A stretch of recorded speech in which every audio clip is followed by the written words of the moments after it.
الجمبريه التوم هي زي ما انت شايف كده قدام منك، هي محمره اهي، والدماغ بتاعتها مش سودا او كلام من دوت، ما فيهاش اي الوان تانيه. ده بلدي زي الفل. ده بلدي. سنة 1826 اتعملت أكبر سوق في بحري. هنا كانت المراكب ترسى ويطلع منهم البضاعة، اتعمل المكان ده عشان كده. هنا كانت السوق، أي حد عايز سمك في أي حتة في الجمهورية بيمد إيده هنا في المفتاح. عم رضا سنة 2025 مكمل معانا المسيرة، هيقول لنا طريقة البيع في الحلقة ازاي، نشتري ازاي، انواع السمك ايه. ازيك يا عم رضا؟ حبيبي يا باشا. عامل ايه؟ الحمد لله رب العالمين. قول لي يا عم رضا، انتوا مقسمين الحاجات كده بالشكل ده ليه؟ بيبيعوا بالشراوات. بالشراوات. يعني شراوة كابوريا، شراوة جمبري، شراوة مرجان اسمينة، شراوة شرغيش على دنيس كده، يعني بالشروه. طب خدني على قد عقلي، ليه ما بتحطوهوش في كلهم في حاجه واحده ونوزن؟ ما هو في ناس بتبيع بالميزان. بس في زبون يجي يقول لك مثلا عايز شروة جمبري مع شروة جمبري مع شروة سمك، عملت اكله. صح، جمعت من 3 اصناف. مظبوط. فهي دي المقصود. بس انتوا بقى لما بتحطوها كده بتوزنوها ولا برضه بالبركه؟ لا، زي ما هي بتيجي معانا. زي ما هي. زي ما بتيجي معانا. السمكه دي اسمها ايه؟ ده ياسمين، بيقولوا ناس بتقول عليها جحا وفي ناس بتقول عليها ياسمين. وطعمها حلو في الاكل؟ دي شوي بس. شوي بس. شوي بس. فيها شوك كتير؟ شوي بس. لا حلوه سمكات سنور. ده حناش. دي بتاع حناش بحر. وريهاني كده، امسكها كده، فرج الناس عليها وفرحنا يعني الله اكبر، الله اكبر. دي متنضفه اهي، لحم مسلوخه اهي.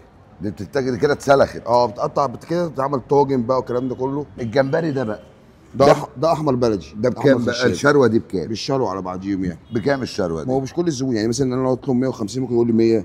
انت قول اللي عندك وانا كزبون اقرر. قول الشويه دول بكام؟ يعني مثلا قرب مني يا احمد. دول مثلا ب 120، الزبون ب 100. دول ب 100 مثلا كده.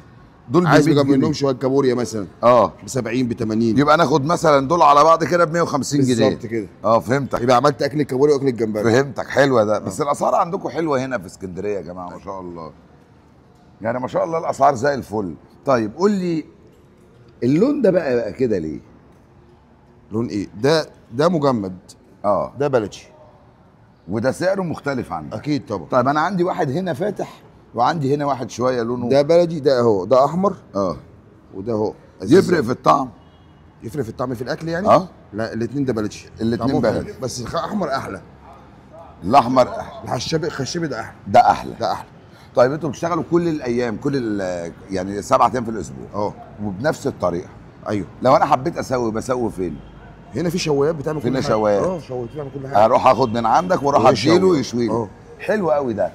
طيب بتاع الشوايه كلها. علمنا نشتري. يعني انت علمنا نشتري. قول لي مثلا، كنا نسمع زمان يقول لك السمكه البلطي بص في ودنها او في خياشيمها تلاقيها احمر قوي. اي سمكيه عينيها. الجمبري ده انا اشتريه ازاي؟ ولا هو ملوش طريقه في الشراء، هو اشتريه كده وخلاص؟ لا، الجمبريه التوم هي زي ما انت شايف كده قدام منك، هي محمره اهي، والدماغ بتاعتها مش سودا او كلام من دوت، ما فيهاش اي الوان تانيه. ده بلدي زي الفل. ده بلدي زي الفل اهو. الدماغ بتاعتها مش ملدعه ولا فيها سواد ولا فيها كلام من دوت. الجمبريه زي الفل. السمكيه دي اهو، بص عين السمكيه منوره، وبص نخش السمكيه احمر دم اهو زي ما انت شايف. الشروه دي بكام؟ الشروه دي كلها على بعضيها كده 80.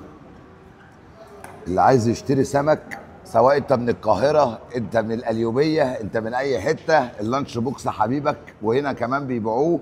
وتعالى خد لك شويه حسبه 500 600 جنيه تعمل لك اكله تحفه. هنا تعالى اتفسح، كل بقى فول وطعميه على البحر، وتعالى هنا اشتري شويه سمك. هيقابلك هنا عم رضا حبيبي باشا، الراجل المحترم. قبل ما اختم معاك، بتنده على يعني في عز الزحمه كده بتنده على الزبون تقول له ايه؟ تعالى عندي حاجات بالشروه حلوه والكلام ده كله. عايز شروه جمبري، شروه كابوريا، شروه سمك معاهم، اعمل معاك واجب في السعر كده يعني. تعرف تطبخ؟ انا بعرف اطبخ. ده اللي بيعرف يطبخ كل حاجه. حاج رضا راجل محترم، بشكرك جدا جدا حبيبي على الوقفه اللي احنا وقفناها معاك. حبيبي باشا. حلقه سمك في الانفوشي رقم 1. حبيبي يا باشا اللي انت عايزه.